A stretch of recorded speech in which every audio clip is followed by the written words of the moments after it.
no início do curso, reintegração, né? E aí não é o caso, não é motivo para reintegração. Então, demissão é a única penalidade em que nós não teremos a aplicação de um prazo para cancelar do seu registro. Só demissão, ok? Importantíssimo, portanto, acompanhar esse cancelamento do registro da sua penalidade. Se isso não for feito de ofício pela administração, que é o que deve ser feito, você, aprendemos na aula de ontem, entra com o seu pedido, direito de petição, requer que seja cancelado do seu registro aquela penalidade que ainda está lá aplicada no seu assentamento funcional. Última penalidade a ser analisada com pormenor é a advertência. E, na verdade, a advertência não tem nada de excepcional. É importante apenas que a gente analise, porque é muito comum que as pessoas pensem que advertência não é nada. Ah, advertência é chegar e falar, olha, não faz isso não. Pode até ser, mas apesar de ser um aviso para que você não repita determinada conduta, é uma penalidade. Então é preciso que a gente tenha em mente que não pode ser aplicado a você advertência sem o devido processo legal. Porque às vezes no dia a dia da administração, o seu superior que vai aplicar a penalidade pode erroneamente achar que basta que ele chegue e fale, ó, não faça isso, inclusive anotei aqui que você foi advertido. Isso não pode. Se a advertência é penalidade, deve ser precedida do devido processo legal.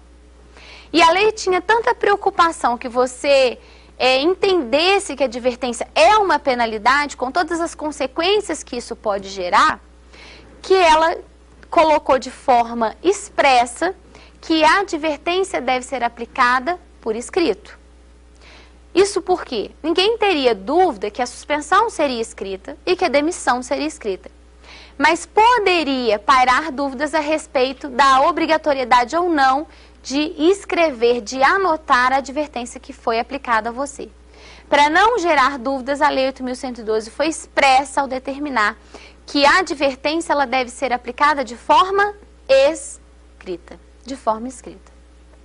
Então, veja bem, se você, servidor, praticou uma das condutas puníveis com uma dessas penalidades, você sofrerá, antes da aplicação da penalidade, um processo administrativo disciplinar. Porque nós sabemos que o servidor, como qualquer outra pessoa, ele é submetido à responsabilidade civil, é submetido à responsabilidade penal, mas é também submetido à responsabilidade administrativa. Qualquer pessoa física é responsável civilmente e é responsável penalmente. E o servidor, além dessas duas responsabilidades, tem também a responsabilidade administrativa. Se ele não obedecer ao listado no 116, no 117, ele será processado e aplicada a ele uma dessas penalidades que nós acabamos de analisar aqui. Portanto, são instâncias independentes, mas acumuláveis. Portanto, eu posso aplicar ao servidor uma penalidade civil, administrativa e uma penalidade penal. Respeito dessa responsabilidade que o servidor tem, que pode estar na esfera civil, na esfera penal, na esfera administrativa, é interessante que a gente saiba que se o servidor falece, a Constituição já falou, e a Lei 8.112 repete, o seu sucessor será responsabilizado até o limite do seu patrimônio transferido. Então, em relação à responsabilidade civil, que é a responsabilidade financeira, o sucessor vai responder até o limite do patrimônio transferido. De extrema importância também a respeito disso é a gente saber que são independentes, podem ser acumuladas e, inclusive, podem estar vinculadas. Ou seja, o fato de eu cometer um ilícito civil não necessariamente significa que eu cometi um ilícito administrativo, nem cometi um ilícito penal. O fato de eu cometer um ilícito penal não significa que eu cometi um civil, nem um administrativo, e assim sucessivamente. Ou seja, se eu estou devendo a alguém, não significa que administrativamente eu tenha cometido um ilícito. Eu vou ser punida civilmente, devolução do valor. não significa que aquilo é um crime ou uma contravenção. Então, eu vou ser punida civilmente. A princípio, não serei administrativa nem penalmente. Se eu joguei no bicho, contravenção, eu vou ser punida na esfera penal. Não significa que eu serei necessariamente punida na esfera administrativa, nem na esfera civil. E se eu, dentro da administração, pratiquei alguma conduta ilícita administrativamente, exemplo, conduta incompatível, que a gente analisou, punida com suspensão. Não significa que eu serei punida penalmente, muito menos civilmente. São 3 esferas independentes.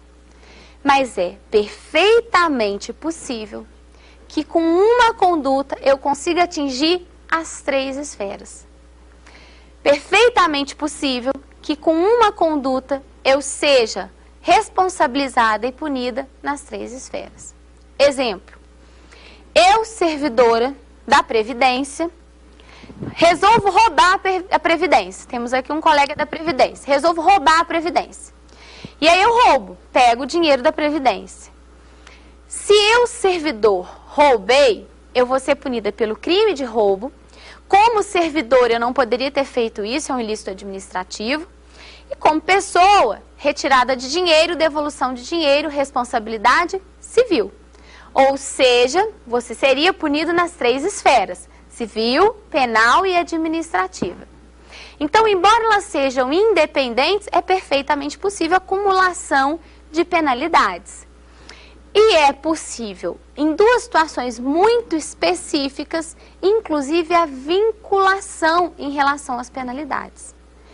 Como assim, professora?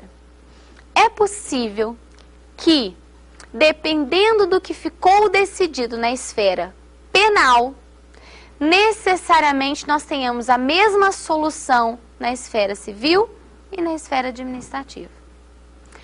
Ou seja, é possível que o que foi decidido na esfera penal vincule a decisão civil e a decisão administrativa. E a Lei 8.112 lista 2 circunstâncias, que são as seguintes: absolvição por negativa de autoria e absolvição por inexistência do fato, tá? Absolvição por negativa de autoria e absolvição por inexistência do fato.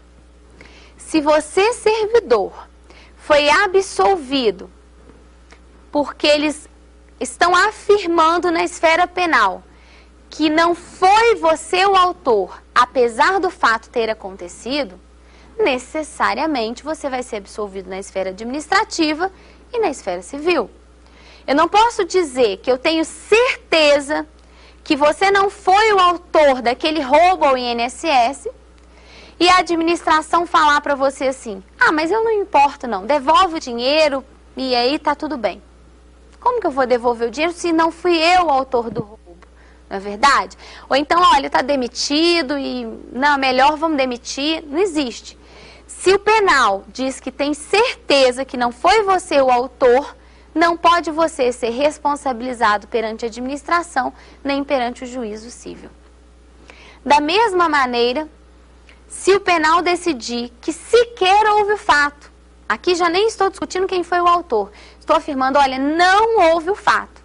A gente achou que aconteceu um roubo à Previdência, mas na verdade não aconteceu. A gente foi observar, estava tudo ali na conta, digitamos errado no computador para visualizar o saldo lá de determinada conta da Previdência.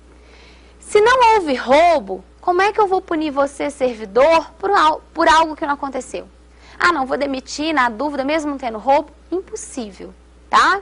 Então, se você foi absolvido na esfera penal por negativa de autoria e inexistência do fato, você necessariamente terá que ser absolvido nas demais esferas. Necessariamente. E aqui é importante ressaltar um ponto. É muito comum, principalmente para quem está fazendo concurso, que às vezes uma banca de prova e no dia a dia também dos processos administrativos e judiciais, você se depare com a seguinte circunstância: uma péssima redação na decisão daquele processo. E aí você vai olhar o processo penal e lá está escrito assim: